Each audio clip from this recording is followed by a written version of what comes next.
Hablando franco, hablando franco, hablando franco, hablando franco, emigración, hablando franco, historia, hablando franco, presidentes, hablando franco, béisbol, hablando franco, fútbol, hablando franco, Fórmula 1, hablando franco, rock and roll. Hablando franco, hablando franco, hablando franco. Con Franco Cotiñola. Bienvenidos al episodio 22 de Hablando Franco. Como en todos los episodios anteriores, agradezco muchísimo sus comentarios y que me sigan en mis redes sociales. Este video lo voy a subir de antemano. Le estoy indicando que lo voy a subir solamente en formato YouTube, ¿ok? De todas maneras va a tener todas las descripciones en el Instagram, en el Twitter y en Facebook, ¿ok? Pero va a poderse ver solamente en formato de YouTube, ¿ok? Va a tener ciertos micros en la parte de Instagram para que vean de qué estoy hablando. Pero para ver el episodio completo solamente lo vamos a ver en el episodio en el formato de YouTube, ¿ok? Espero que les guste. Estoy grabando este episodio un día que no grabo normalmente. Siempre grabo muy cercano al fin de semana o muy cercano al día que lo subo. Esta decisión obedece a todos los videos que estoy viendo, todas las noticias que me llegan, ya sea por las diferentes redes sociales, de lo que está sucediendo en Perú con los venezolanos. Como le dije anteriormente, hace 2 programas iba a hacer una serie de episodios hablando de las diferentes dictaduras de Sudamérica. Y ya tenía cuadrado el episodio que iba a hablar de esta semana, que lo iba a grabar en 2 días, iba a ser específicamente de Argentina y Ecuador. Pero a última hora decidí cambiarlo y decidí hablar del Perú. ¿Ok? Es como un introductorio a la opinión que quiero dar sobre lo que está sucediendo con los venezolanos en Perú.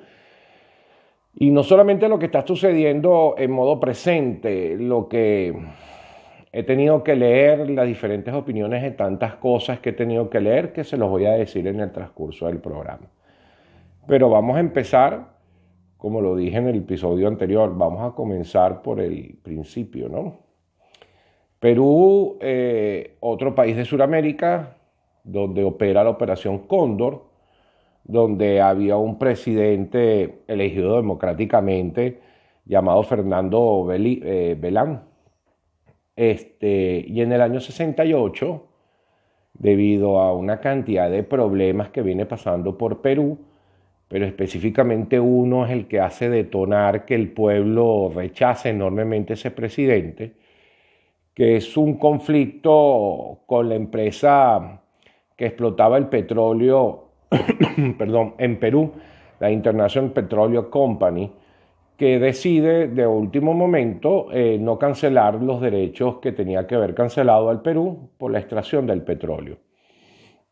El presidente Fernando se aboca a resolver ese problema, hace que firmen un convenio, pero hay una leyenda donde dice que de tal convenio desaparece una de las páginas donde especifica qué se le va a entregar a esa empresa extranjera, que es la página 11. Eso es una leyenda en el Perú.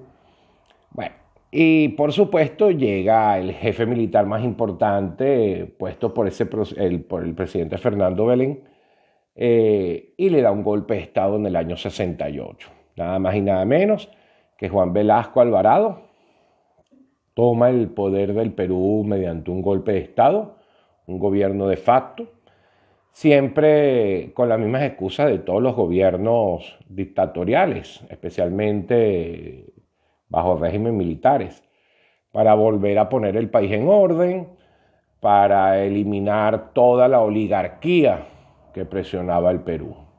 ¿Ok? Entre las primeras cosas que hace Juan Velasco es nacionalizar la industria del petróleo, elimina la International Petroleum Company, la manda a irse del Perú. Ellos comienzan a hacer sus trabajos directamente con personal peruano. Solo la historia sabe que le costó muchísimo al Perú volver o reiniciar la empresa petrolera porque no estaban 100% capacitados, ¿ok? Una de las batutas del dictador Juan Velasco es la reforma agraria. Me llama muchísimo la atención que casi todos los dictadores, especialmente suramericanos, de América Latina, siempre tienen su batuta la reforma agraria, ¿no? Siempre tienen las mismas diferencias de que las tierras están en manos de los terratenientes, de los oligarcas, de la clase alta. Y bueno, este dictador Juan Velasco no escapa de las mismas razones de todos los demás dictadores. Crea una reforma agraria, que yo no es que no estoy de acuerdo con las reformas agrarias. El problema es que las reformas agrarias le quitan las tierras a todos los propietarios de la misma, sin ver si la tierra realmente está en producción, si no abusa de los obreros, del campesinado, sino simplemente se las quita a sus propietarios y se las da a los campesinos. Señores, recuerden una cosa, no todo un campesino que tenga 20, 30, 40 años trabajando en las tierras sabe administrar dichas tierras. A lo mejor él es una eminencia en la parte de cultivo, pero a la hora de vender las hortalizas, las frutas X, realmente le falta capacidad administrativa o no tiene el conocimiento. Solamente están acostumbrados a hacer el papel de campesinos. Juan Velasco comienza a eliminar a todos los propietarios, empieza a quitarle las tierras y entregarlas al campesinado para que las trabajen y forman, la primera vez que se va a escuchar en Latinoamérica la palabra cooperativa, donde el Estado supuestamente le iba a empezar a dar financiamiento para máquinas, semillas, fertilizantes, etcétera, todo lo que se necesita para que una hortaliza o una fruta llegue del campo a tu casa. Entonces empieza un desbarajuste en Perú con la parte de la agricultura. Específicamente Perú es un país sumamente millonario en lo que se llama agricultura, Inclusive es uno de los países en el mundo con más clase de papa. La gastronomía peruana es una de las gastronomías más ricas por la cantidad de productos diferentes que no se consiguen en otra parte del mundo, Otra cosa que hace el dictador Juan Velasco es nacionalizar la parte educativa, simplemente elimina lo que es la educación privada y por supuesto la otra cosa que siempre es como decir la barajita fija de los gobiernos dictatoriales, cierra medios de comunicación, nacionaliza radios, prensa, los 6 periódicos más importantes del Perú fueron expropiados y las televisoras simplemente, en esa época habían 3 televisoras en Perú, 2 fueron obligadas a venderle al gobierno el 51% de las acciones y con eso el gobierno se dio la tarea de que la información que le llegaba al gobierno, a la población del Perú, fuera realmente matizada a favor del dictador. Esta dictadura, como le dije, empieza en el 68 y termina en el 75 debido a la pobreza extrema que cae Perú, pero no le da las manos a otro presidente demócrata, sino simplemente se lo da a otro militar, general Francisco Morales, el cual también va a iniciar una época de dictadura desde 1975 a 1980. Se puede decir que esos 12 años de dictadura peruana en manos de 2 generales, donde realmente fue más lo negativo que lo positivo. Realmente el Perú llegó a unos estados de dependencia de los productos extranjeros porque su producción había bajado a lo más mínimo. Algo muy parecido a lo que pasa en Venezuela, ¿no? Y se puede decir que después toda la leyenda de la página 11 que le dije al principio de esta conversación, del contrato que había firmado el presidente demócrata con la International Petroleum Company, realmente después se supo que era una leyenda y que simplemente esa página 11 era una triste excusa de Juan Velasco para tomar el poder a la fuerza. En 1980 llaman a elecciones, en 1980 nace, por supuesto, para los que recuerdan esa organización delictiva Sendero Luminoso, que era otra organización delictiva apoyado por Cuba, por el comunismo cubano. En verdad que el comunismo cubano, como ha tenido inherencia directa e indirectamente con todos los países de Sudamérica. Porque esta cantidad de golpes que hemos estado hablando estos últimos 2-3 programas y que vamos a prolongarlo por 2 programas más, siempre es el resultado directo del miedo de los países de Latinoamérica y de Estados Unidos de una segunda Cuba en dicho continente. Entonces, no se sabe si fue peor el remedio que la enfermedad. Lo que sí es verdad es que en esos 12 años, no otra cosa distinta a asesinatos, desapariciones de líderes opositores, una cantidad de exiliados enormes, fueron 12 años de una dictadura en Perú. Muchas personas, muchos estudiosos, muchos profesionales del Perú emigraron a países como Venezuela. A veces se nos olvida eso. A nosotros no, pero al mundo a veces se le olvida que Venezuela fue una gran receptora de pobladores de países que estaban bajo regímenes dictatoriales. Perú no escapa de eso. Fueron 12 años de exiliados políticos, de profesionales que buscaron hacer vida, de buscar un mejor porvenir, y uno de los mejores países en esa época, estamos hablando de la época de oro de Venezuela, fue justamente Venezuela, valga la redundancia. La parte de los dictadores de Perú lo voy a dejar hasta aquí. Hay muchas otras cosas que se pudieran hablar, pero creo que hay otra cosa más importante. Debido a todos estos problemas que está pasando con la inmigración venezolana, que en verdad ha sido de mucho peso para países como Colombia, Ecuador, Panamá y Perú. Realmente la respuesta que ha dado el gobierno peruano ha dejado mucho que desear.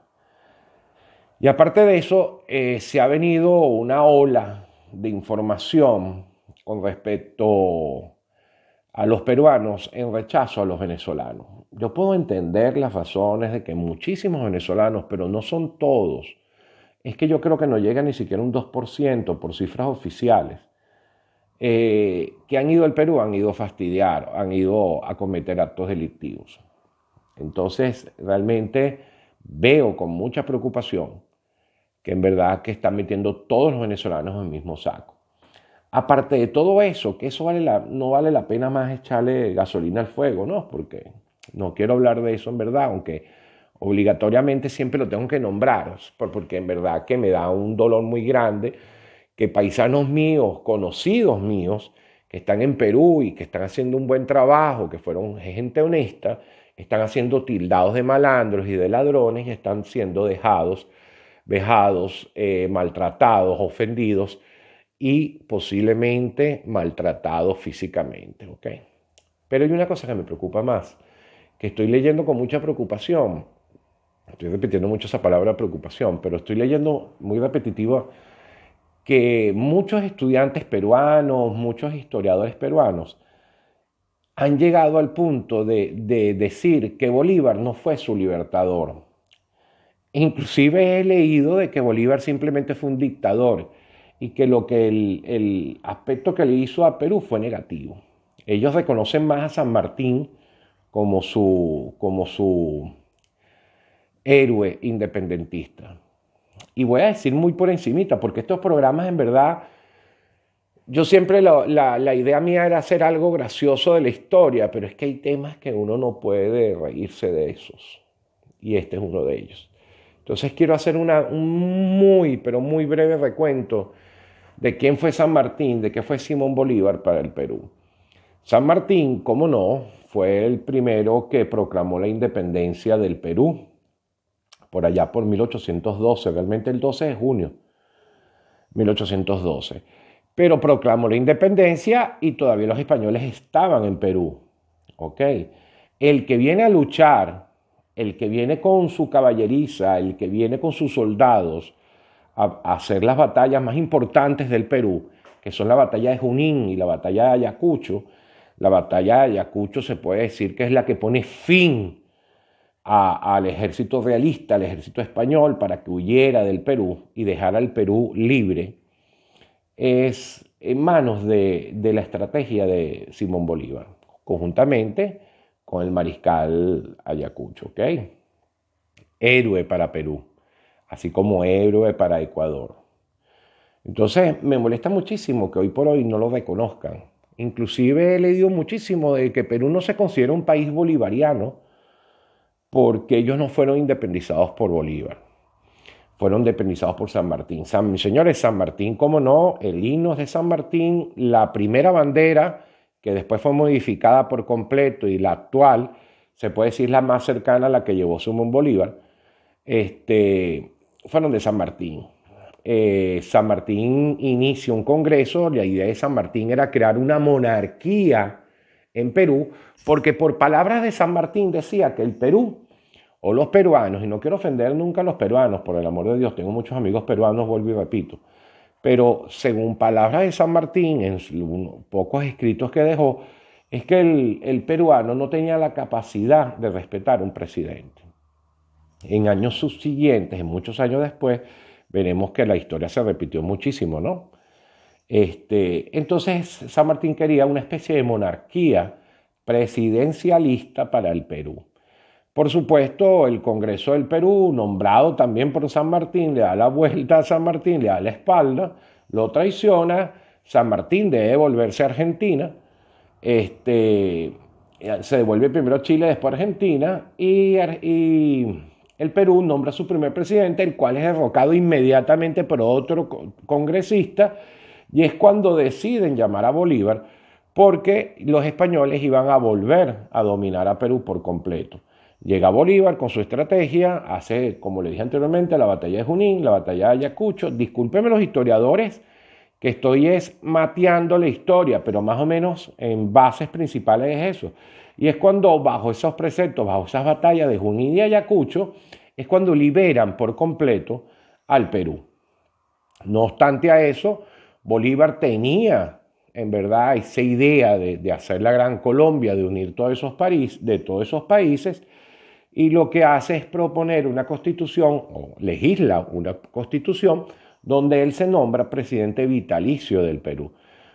Una de las razones por qué se nombra presidente vitalicio, porque ya vemos lo que había pasado anteriormente, cuando San Martín, la persona que todos los peruanos, o gran parte de los peruanos, idealizan como su gran libertador, hace una proposición, no le hacen caso, nombra un congreso, nombra un primer presidente para que sea elegido democráticamente con el transcurso de los años, y no pasaron muchos meses cuando ya fue derrocado y le hicieron también un gobierno de facto. Bolívar ya había visto qué es lo que pasaba con Perú, que estaba inestable políticamente hablando, pero muy fuerte, y es cuando decide nombrarse presidente vitalicio, y él podría nombrar a otra persona para que se encargara de la presidencia.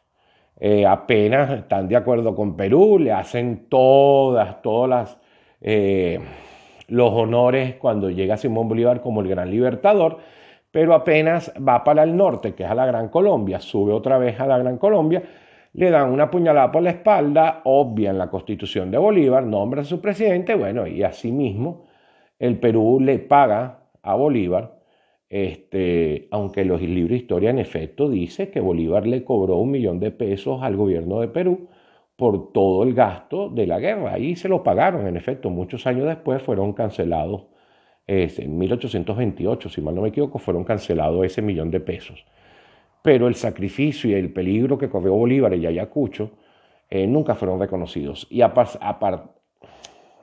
medida que van pasando los años, menos están siendo reconocidos cuando ponen por encima a Simón Bolívar, que para mí, y no solamente para mí, porque yo soy un pendejo, pero para los grandes historiadores del mundo, Simón Bolívar es uno de los hombres más importantes en todo el planeta Tierra. ¿Ok?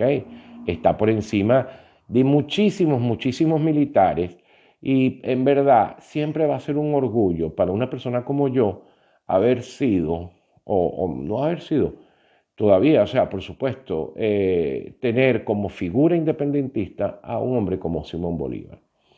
Muchos peruanos prefieren tener a San Martín, que me lo rebatan en mis comentarios, cuando le estoy diciendo que San Martín simplemente huyó del Perú porque no hubo manera de llegar a un acuerdo con el gobierno peruano. El gran independentista del Perú es Simón Bolívar.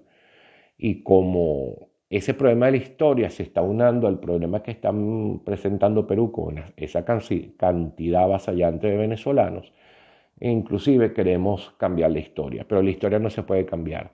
La batalla de Junín está ahí y la batalla de Ayacucho está ahí. Pueden estar libres de buscarla y ver que realmente fue Simón Bolívar el que le dio la libertad al Perú. Duélale a quien le duela.